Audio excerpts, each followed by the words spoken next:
Hello and welcome to the morning sports briefing here on Thursday, the 16th of July. England ring the changes.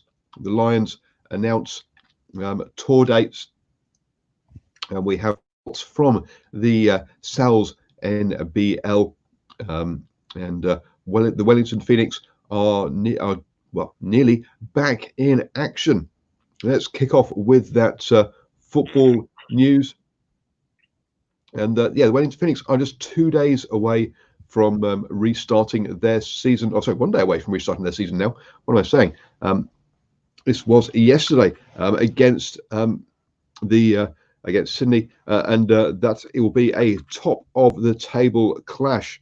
Apparently the Phoenix have been training well, but even if they lose this game, so the Phoenix are currently in third, but even in this game, their fate is still in their hands to finish in the top two. A lot of people are seeing this as being a prelude to the finals. So yes, this Friday at 9:30 p.m, the Wellington Phoenix will take on Sydney FC over there in Australia, before returning on Wednesday evening to play Perth Glory at Bank West Stadium. So keep an eye out as the A-League returns. Over in the EPL, and Chelsea beats Norwich City 1-0 in their clash, which means that they pull away from Man.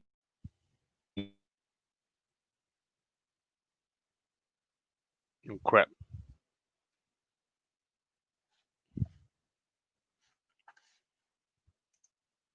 There, sounds like I cut out, but yes, sorry folks, we're having a bit of technical issues due to the weather today. So yes, Chelsea got that 1-0 victory at the top there. Currently, Newcastle are losing to Tottenham 1-3.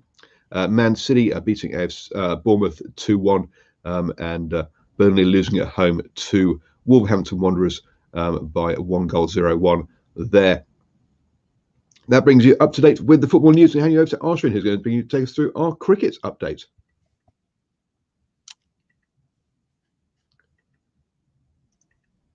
Good morning, everybody, and good morning, Paul, and all our cricket viewers and listeners out there on the interweb. Yes, changes to England. England have made changes to the squad ahead of the second test starting tonight in Manchester.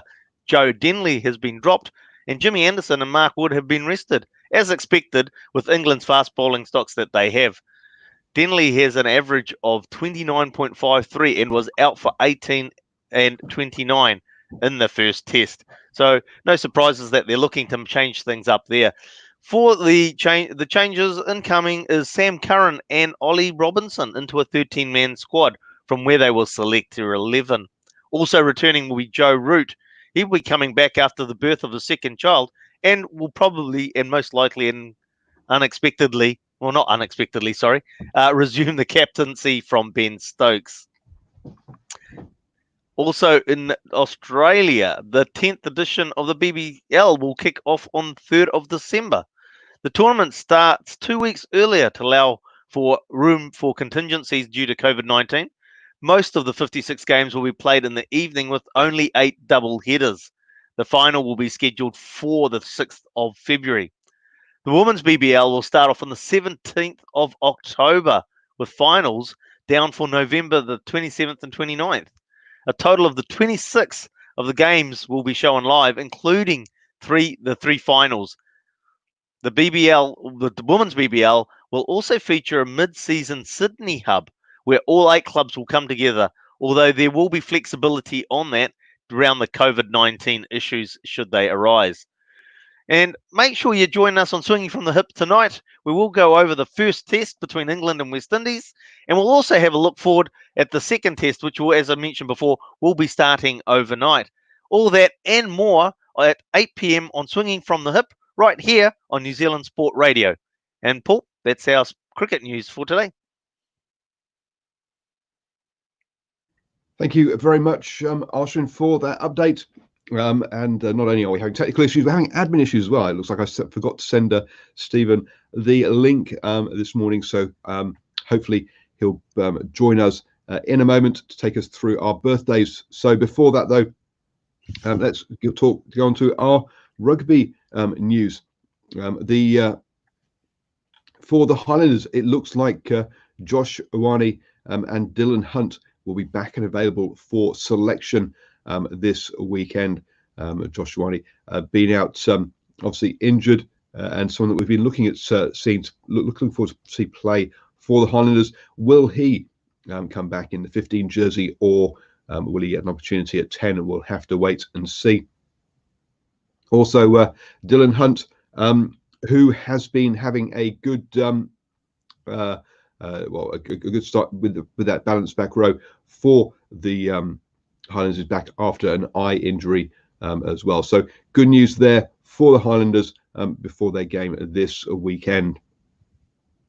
Over in the in the UK, and they have announced that they are going to continue with the same itinerary down to South Africa for the Lions tour in 2021. They've announced that, so hopefully that does go ahead and doesn't get interrupted by COVID-19. But currently they plan to travel as planned. It'll be interesting to see how whether that one actually does go ahead on those dates. But currently everything is heading well as planned. I'm going to hand you over to Stephen, who's going to take us through our birthdays this morning. Thank you very much for joining, Stephen, and sorry for the admin issues this morning. No, that's no problems. Listen, wet, wild, windy morning here in Auckland. If you're out driving, gee, people, be careful. I've seen some really bad stuff already on the road this morning. You know, you're just basically going to work. That's all you're doing, and you want to be going home at the end of the day. So no matter where you are around the country, just be careful on the roads. Rough old day.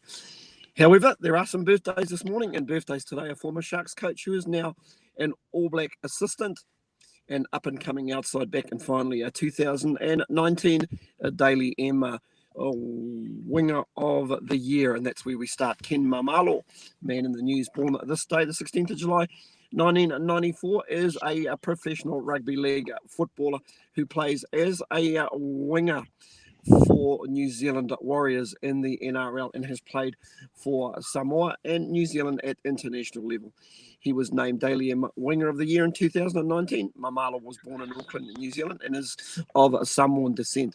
Moving right along to a man who is going places, could be wearing that All Black jersey, already has, but we might see a bit more of him. Braden Enoa, born this day, the 16th of July, 1997, is a New Zealand rugby union player who currently plays as a wing and centre for Canterbury in the Mitre 10 Cup.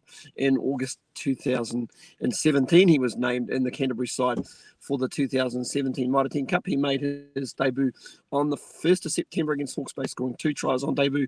He scored 4 tries in the following game against Southland. I remember that his performance saw him getting signed by the Crusaders for the 2018 and 2019 Super Rugby season. John Plumtree, born this day, 16th of July, 1965, is a current All Black assistant coach who has also coached the Hurricanes and the Sharks in Super Rugby, as well as Natal in the Curry Cup. He won 2 Curry Cup medals with the Sharks in 90 and 96, and as a coach, he guided the Sharks to Curry Cup wins in 2008 and 2010. Plumtree, as a player, also represented both Taranaki and Hawke's Bay in provincial rugby. I think that might have been the old Air New Zealand Cup before it went to the ITM Cup. That's it for birthdays today. Be back with a bit of league news shortly. Thank you very much, Stephen. I'm not sure if I'm back. Yep, you're there, Paul. I am here. Oh, good. Okay. Sorry, I'll put you back on screen. I'll tell you to put you back on screen. A few technical issues there. And so the New Zealand Breakers did, as expected, announce that Ty Webster will be signing for the upcoming NBL season. I think he's only expected to be around for 1 year, but Uh-oh, we've lost Paul. There we go. playing in Yep, after there we go. college. Paul's back on again. We Back just again. lost you there for a sec. Yep. So Ty Webster, after going to college, played in Europe, but yes, he says he's been announced for the for the Breakers for this coming season. He's expected to be around for one season. Moving on to the Sal's NBL, the Canterbury Rams were downed by the Manawatu Jets 98 to 101. So a bit of a close game, even though the Canterbury Rams are on an awful run of losses at the moment. Losing out to the Franklin Bulls in a low-scoring 70 to 82. That sets things up for this weekend. It means that for this evening, sorry, the Taranaki Mountaineers are 7-3, have a 7-3 record and are being closely chased by the Franklin Bulls and the Manawatu Jets on 6-4.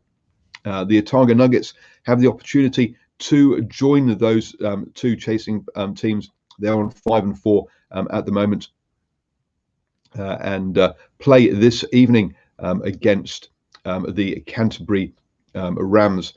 So it looks like they can close the gap on the Taranaki Mountaineers, or close up and get on terms with those two teams. But before that, the Taranaki Mountaineers get to improve their record at the top by playing the Auckland Huskies. Auckland Huskies having had some good results this season after a difficult start, so that'll be a good game there. So those are your top four teams in the Sal's NBL. Over in the hockey, and the chief executive Ian Francis has announced he will be stepping down. Oh, we lost Paul again. Looks like, unfortunately, we've lost Paul again with those technical difficulties. It looks like he's just popping back in, and there he is again. So over in the hockey, the chief executive, Ian Francis, is stepping down in October. He was originally going to be stepping down earlier this year, but was asked to stay on to see the hockey, see New Zealand hockey through the COVID situation. With a lack of international hockey and with domestic hockey resuming, now is a good time for him to hand over. And so they are looking at looking at hiring a new. If you're a sports administrator and would like to run New Zealand hockey, why don't you apply now? I'm going to hand you over to Stephen, who will take us through our NRL update.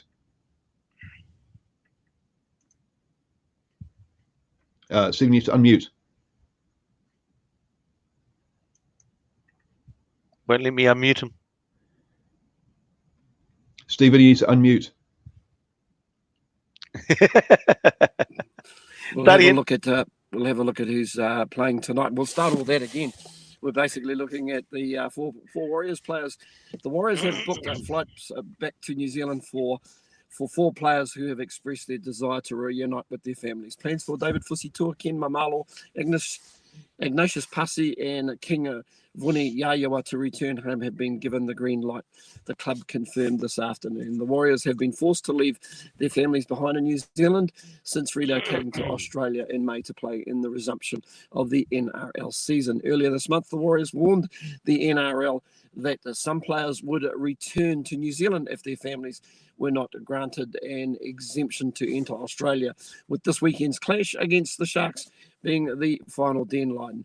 However, the New Zealand government's request to Air New Zealand for temporary halt to all incoming international flights to ease the stress on the country's isolation facilities has been pushed back, and that deadline for the Warriors players with only able to fly back on July 27th, and that's going to be after the Roosters game coming up. A couple of other stories off the wires as well. Kiwi test forward Corey Harawira-Naera is understood to be fuming at Canterbury Bankstown and intends to tell the club he is no longer wants to wear the Bulldogs jersey. Of course, Harawira-Naera one of the players that was implicated in an issue where they met a schoolgirl outside some promotions that the club had done. Fox Sports has learned that the Kiwi Test back rower is surprised at the way the Bulldogs left him out in the cold after the NRL deregistered his contract in the preseason. Seriously, he's angry at them. In a bizarre turn of events, the NRL Appeals Committee deemed that the Kiwi Test back rower's Port Macquarie sanction was too harsh and ruled his Bulldogs contract to be reinstated. This is the first time the NRL has had an integrity unit sanction overturned at an appeals committee. Harawira Naira is now signed with the Canterbury Bankstown until the end of the 2020 season, but rival clubs are circling and have been told he is perplexed at the way the Bulldogs cut ties with him. Fox Sports has been told no Canterbury Bankstown bosses contacted Harawira Naira, and he was sacked by the club. The Bulldogs board is to be keen on him, despite parting ways with him along with winger Jaden Ockenbaugh over the Port Macquarie incident. Ockenbaugh is reportedly keen to resume his career at the Bulldogs when his suspension finishes after round 14. And we are looking at round 10 this evening, and it's the very hot Roosters taking on the Canberra Raiders at the Sydney Cricket Ground, and that kickoff is at 10 to 10 New Zealand local time. And that's it for League today. Back to you, Paul, hopefully. I think Paul's still having technical difficulties, so I'll step in there and wrap up the show for today. And look, thanks everybody for starting your day the best way to start the day, listening to the morning sports briefing right here on New Zealand Sports Radio. And make sure you tune in again tomorrow at the same time at 7 o'clock, and we'll give you the latest updates on what's been going on in the world of sport.